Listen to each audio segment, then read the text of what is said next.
Monitor Digital. Alô, você que curte Monitor Digital. Hoje a dica do mestre é com o professor Felipe Garcia, da área de Geografia. Vamos lá, Felipe? É com você. Dica do mestre. Olá pessoal, eu sou Felipe Garcia, professor de Geografia do IFE Itaperuna. E hoje a dica que eu tenho para vocês é de uma questão do Enem de 2018, que envolve clima. Então a gente percebe aqui que ela tem 2 textos e 2 figuras. Vamos ler o texto 1 primeiro. Há mais de 2 décadas, os cientistas e ambientalistas têm alertado para o fato de a água doce ser um recurso escasso em nosso planeta. Desde o começo de 2014, o sudeste do Brasil adquiriu uma clara percepção dessa realidade em função da seca. Texto 2. Dinâmicas atmosféricas no Brasil. Elementos relevantes ao transporte de umidade na América do Sul a leste dos Andes pelos jatos de baixos níveis, JBN, frentes frias, FF, e transporte de umidade do Atlântico Sul, assim como a presença da Zona de Convergência do Atlântico Sul, ZACAS, para um verão normal e para o verão seco de 2014.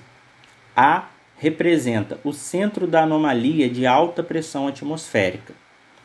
Bom, então vamos agora ver essas duas imagens.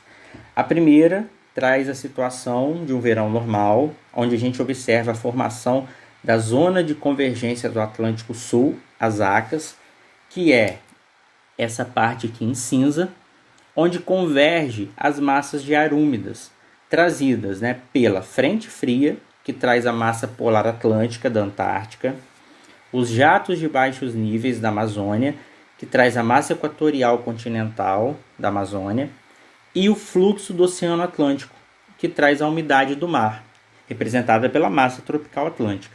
Então, essas 3 massas se convergem formando as ACAS, que é esse corredor de umidade. Ele, inclusive, é responsável pela grande quantidade de chuvas no verão, tanto na região sudeste quanto na região centro-oeste. Inclusive, a setinha aqui está indicando solo úmido. Agora, vamos olhar para a figura do verão de 2014. Entender o porquê da situação de seca da região sudeste naquela época. Bom, então a gente já observa aqui a inexistência da zona de convergência do Atlântico Sul. No lugar dela, a gente observa a presença do ar, esse A maiúsculo, que é o sistema de alta pressão. Assim como falado no texto 2, olha lá, ó. A representa o centro da anomalia de alta pressão atmosférica. Então isso indica o que para a gente? Isso indica que sempre que há a formação de um sistema de alta pressão, a gente vai ter seca. O sistema de alta pressão, ele é um sistema que dispersa a umidade. A circulação dos ventos, ela ocorre de forma subsidente. O ar mais frio, nos altos níveis da atmosfera, ele vai em direção à superfície. Então, nessa situação, o tempo fica propício à seca, não à formação de chuvas, não à concentração de umidade. É um sistema anticiclonal. O sistema anticiclonal, ele é dispersor de umidade. Então, anticiclonal é a mesma coisa que alta pressão. Dispersa a umidade, fica seco. Ao contrário disso, seria um sistema de baixa pressão. Sistema de baixa pressão é ciclonal, receptor de umidade.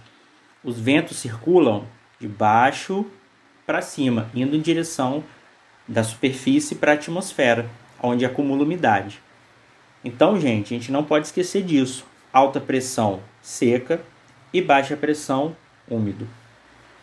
Bom, então vamos lá resolver a questão agora. De acordo com as informações apresentadas, a seca de 2014 no Sudeste teve como causa natural, ou só pode ser a letra B, formação de anticiclone impedindo a entrada de umidade. Inclusive, como a gente pode observar na questão, sistema de alta pressão aqui na região sudeste do Brasil está impedindo a entrada da frente fria, ela está sendo desviada por uma ar. Os jatos de baixos níveis da Amazônia são desviados para a Cordilheira dos Andes, em direção ao sul do Brasil, e o fluxo de umidade do Oceano Atlântico também é repelido por esse sistema de alta pressão. Então, toda a região sob influência desse sistema de alta pressão vai ficar na seca, sem umidade. Bom, gente, então eu espero que vocês tenham gostado dessa dica e a gente se vê na próxima. Valeu!